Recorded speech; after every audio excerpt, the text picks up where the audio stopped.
Oke bro, kita lanjut lagi Sutra-Sutra Dhammapada. Sains adalah tradisi, itu tidak bergantung pada penemuan satu orang. Itu adalah sebuah kontinum. Banyak orang telah berkontribusi, masih banyak lagi yang akan terus berkontribusi. Maka itu juga tidak akan pernah lengkap, akan selalu ada sesuatu yang harus ditemukan. Itu adalah fenomena sosial. Tanpa Newton tidak mungkin ada Albert Einstein. Tanpa Albert Einstein tidak akan ada kemungkinan orang lain menemukan sesuatu di luar konsep relativitas. Sains saling bergantung, itu bukan hasil kerja satu orang. Banyak yang harus diterima dari orang lain, banyak yang harus dipinjam, itu adalah warisan. Oleh karena itu sains bergantung pada masa lalu, itu berakar di masa lalu. Sedangkan agama sama sekali berbeda, setiap individu harus menemukan sendiri. Agama bukanlah tradisi, dan tidak akan pernah bisa menjadi tradisi. Dirimu tidak bisa meminjam wawasan dari orang lain, wawasan itu harus benar-benar milikmu. Hanya dengan begitu, wawasan itu menjadi penting. Dirimu hanya bisa melihat melalui matamu sendiri. Dirimu hanya bisa memahami melalui meditasimu sendiri. Dirimu hanya bisa mengalami melalui mekarnya hatimu sendiri. Tidak ada pertanyaan tentang ketergantungan. Jika tidak ada Buddha, dirimu masih bisa terbangun. Jika tidak ada Kristus, dirimu masih bisa tercerahkan. Pencerahanmu sepenuhnya milikmu sendiri, itu bersifat individual. Itulah keindahan agama. Itulah sebabnya agama tidak bisa diajarkan. Sains bisa diajarkan, sedangkan agama harus ditemukan berulang-ulang oleh setiap individu, oleh setiap pencari. Jalan sains ibarat berjalan di bumi, dirimu meninggalkan jejak kaki. Buddha berkata, jalan agama ibarat burung yang terbang ke langit, tanpa meninggalkan jejak kaki. Tidak seorang pun bisa mengikuti Buddha. Dirimu bisa mencintai Buddha, tetapi dirimu tidak bisa mengikutinya. Dirimu bisa mencintai Kristus, tetapi dirimu tidak bisa mengikutinya. Ya, cintamu akan membantumu untuk mengerti, akan memberimu keberanian untuk bertanya, akan memperkuat semangatmu untuk pergi ke tempat yang tidak diketahui. Itu akan menjadi bantuan yang luar biasa, karena perjalanan ini tanpa peta, dan dirimu akan masuk ke lautan. Pantai seberang, pantai yang lebih jauh tidak terlihat, tidak ada jaminan bahwa dirimu akan mencapainya. Dengan mencintai seorang Buddha, seorang Kristus, seorang Zarathustra, seorang Krishna, seorang Lao Tzu, kepercayaan yang mendalam muncul dalam dirimu tentang pantai yang lebih jauh, bahwa pantai itu ada. Tetapi risikonya besar, dan semuanya harus dilakukan oleh dirimu sendiri. Dirimu harus pergi sendiri. Dirimu harus benar-benar sendirian, tidak ada seorang pun yang bisa menemanimu di jalan. Sang Master bisa menunjukkan jalan kepadamu, tetapi dia tidak bisa pergi bersamamu. Dia bisa mendorongmu, Dia bisa menyemangatimu, dia bisa membantu dengan berbagai cara, tetapi dirimu tetap harus pergi sendiri. Dirimu harus menemukan lagi segalanya, setiap detail kebenaran. Dalam sains, semuanya berbeda. Begitu sebuah kebenaran ditemukan, kebenaran itu telah ditemukan untuk seluruh umat manusia. Begitu listrik ditemukan, tidak perlu bagi setiap orang untuk menemukannya lagi dan lagi. Itu akan menjadi bodoh, sangat bodoh. Begitu ditemukan, itu menjadi bagian dari warisan seluruh umat manusia. Namun, tidak demikian halnya dengan kebenaran subjektif yang hakiki.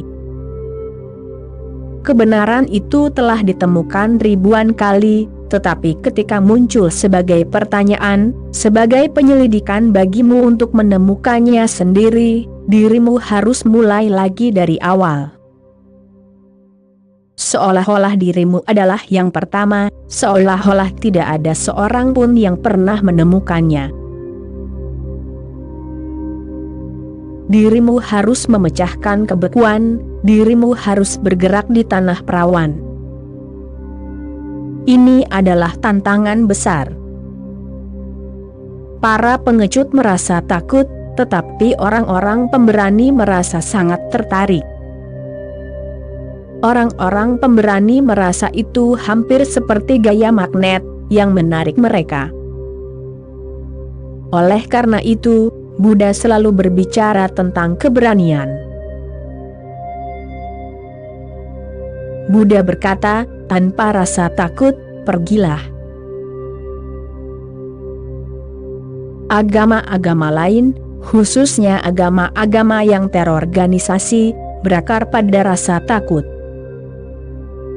Jika Buddha menulis kisah kuno tentang Adam dan Hawa, dan pengusiran mereka dari surga, ia akan menulisnya dengan cara yang sama sekali berbeda. Ia akan menghargai Adam dan Hawa. Ia tidak akan menyebutnya dosa asal, ia akan menyebutnya kebajikan asal, bahwa mereka telah memberontak, bahwa mereka tidak takut kepada Tuhan dan hukuman, bahwa mereka adalah orang-orang yang tidak takut. Buddha tidak akan mengutuk mereka, itu sudah pasti, ia akan sangat memuji mereka. Itu adalah tantangan bagi roh mereka, bagi jiwa mereka sendiri, untuk diberitahu, jangan makan dari pohon ini, pohon pengetahuan, karena jika kamu makan dari pohon ini kamu akan dihukum dengan sangat berat, bukan hanya kamu, tetapi keturunanmu juga akan dihukum untuk selama-lamanya. Dan hukumannya akan sangat berat. Tuhan telah berkata kepada Adam dan Hawa, jika kamu memakan buah dari pohon pengetahuan, kamu akan menjadi fana. Saat ini kamu abadi. Kematian akan menjadi hukumannya. Hukuman apa lagi yang bisa diberikan? Kematian adalah hukuman yang paling berat. Buddha pasti akan menghargai mereka. Jika Adam dan Hawa tidak memberontak, tidak memakan buah dari pohon pengetahuan, tidak akan ada manusia, dan tidak akan ada Kristus, tidak ada Buddha, tidak ada Zarathustra, tidak ada Lao Tzu. Adam dan Hawa akan tetap berkeliaran telanjang seperti hewan di Taman Eden. Tidak akan ada yang namanya manusia. Kesadaran ini, kewaspadaan ini, penyelidikan ini, tidak akan ada gunanya di sana. Seluruh pujian diberikan kepada Adam dan Hawa. Ular itu tidak akan menjadi iblis. Dalam kisah Buddha, ular itu pastilah seorang Buddha kuno yang memprovokasi Adam dan Hawa, Pergilah tanpa rasa takut dan makanlah buahnya. Jangan takut, jangan menjadi pengecut. Di timur, ular selalu melambangkan kebijaksanaan. Yesus juga berkata, hendaklah kamu sama cerdiknya seperti ular. Ular di timur melambangkan kekuatan yang melekat, kekuatan benih dari perkembangan terakhirmu, itu adalah potensimu. Oleh karena itu Kundalini disebut kekuatan ular. Kundalini berarti ular yang tertidur lelap, ia harus dibangunkan. Begitu ia bangun, ia mulai naik ke atas. Ketika ia mencapai pusat terakhir keberadaanmu, Sahasrar, pusat terakhir, anak tangga terakhir, dirimu telah tiba di rumah. Ular bukanlah representasi, bentuk terselubung dari iblis. Buddha akan menulis keseluruhan cerita dengan cara yang sama sekali berbeda. Namun, Kristen, Yahudi, keduanya berorientasi pada rasa takut, begitu pula Islam, begitu pula Hindu. Hanya dua agama di dunia, Buddhis dan Jainisme, yang tidak berorientasi pada rasa takut. Selain dari dua itu, semua agama lain berorientasi pada rasa takut. Hanya kedua agama ini yang berakar pada keberanian, dan aku tidak bisa melihat bagaimana sebuah agama bisa berorientasi pada rasa takut. Dalam semua bahasa di dunia, kita memiliki kata-kata misalnya takut akan Tuhan, bagi orang-orang yang religius. Itu sama sekali tidak masuk akal. Orang yang religius tidak takut akan Tuhan, ia mencintai Tuhan, dan cinta dan ketakutan tidak ada bersamaan. Jika dirimu mencintai seseorang, dirimu tidak takut. Jika dirimu takut, dirimu tidak bisa mencintai. Cinta tidak ada di dunia ini karena alasan sederhana, bahwa kita telah mencoba menciptakan cinta melalui rasa takut. Ayah, ibu, pendeta, para pemuka agama dan politisi, semuanya mencoba menciptakan rasa takut dalam dirimu. Ibumu berkata, dengarkan aku, kalau tidak, maka kamu akan menderita. Ayahmu berkata, aku yang berkuasa. Dengan 1001 cara, ia membuktikan kekuasaannya atas anak yang tak berdaya itu, dan kemudian berkata kepada anak itu, cintailah aku ayahmu.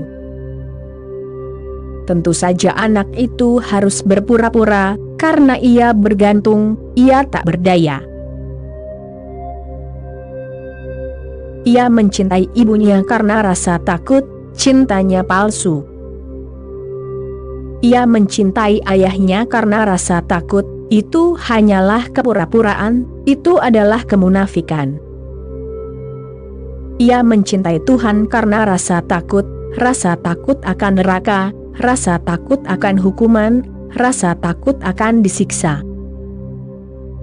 Tahukah dirimu bahwa agama Kristen percaya bahwa jika dirimu berbuat dosa, dirimu akan menderita di neraka untuk selama-lamanya? Itu tampaknya merupakan konsep yang tidak masuk akal. Berapa banyak dosa yang bisa dilakukan seseorang dalam jangka waktu satu kehidupan yang kecil? Dan agama Kristen hanya percaya pada satu kehidupan. Jika umat Hindu berpikir bahwa dirimu akan menderita lama di neraka, orang bisa mengerti perhitungannya, karena mereka percaya pada jutaan nyawa, jadi dirimu bisa melakukan dosa sebanyak yang dirimu mau. Tentu saja, penderitaannya akan sama besarnya, hukumannya juga sama besarnya. Namun, agama Kristen mengusulkan neraka abadi. Nah, dosa apa yang bisa dirimu lakukan? Dirimu bisa merokok lalu di neraka dirimu akan dilemparkan ke dalam api, dan dirimu akan merokok selamanya.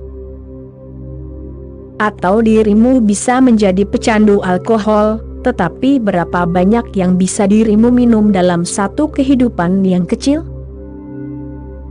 Dari 70 tahun, sepertiganya digunakan untuk tidur, dirimu tidak bisa melakukan dosa apapun dalam tidurmu, kecuali mimpimu juga dihitung.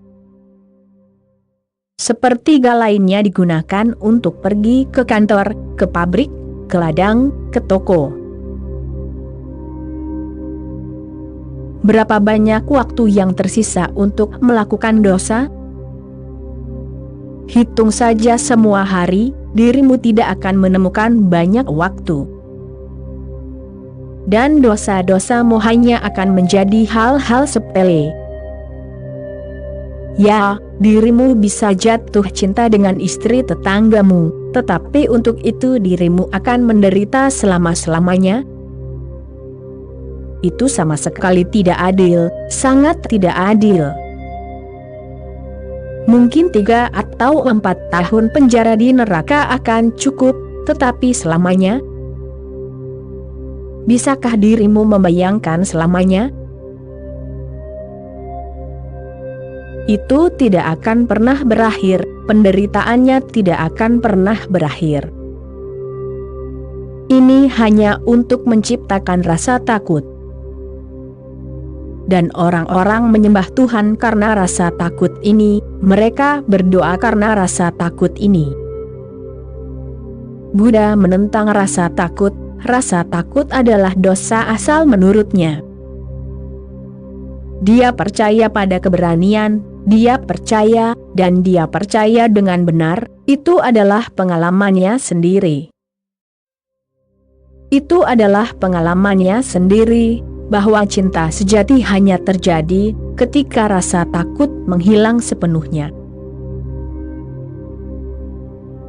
Agama yang benar belum pernah terjadi di dunia, karena kita telah mencoba menciptakan agama murahan yang didasarkan pada rasa takut. Cinta sejati belum pernah terjadi di dunia. Istri takut pada suami, oleh karena itu dia berpura-pura mencintai.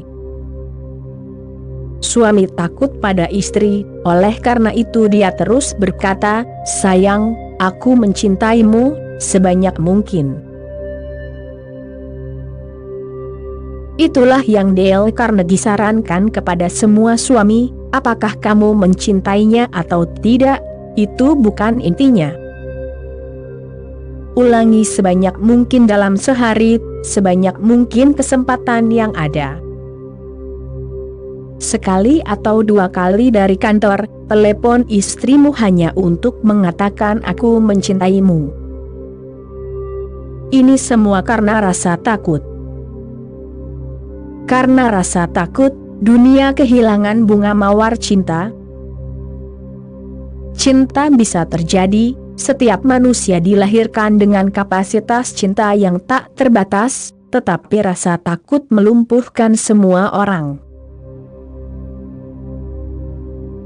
Oke bro, sekian dulu episode kali ini, kita sambung lagi nanti. Terima kasih bro.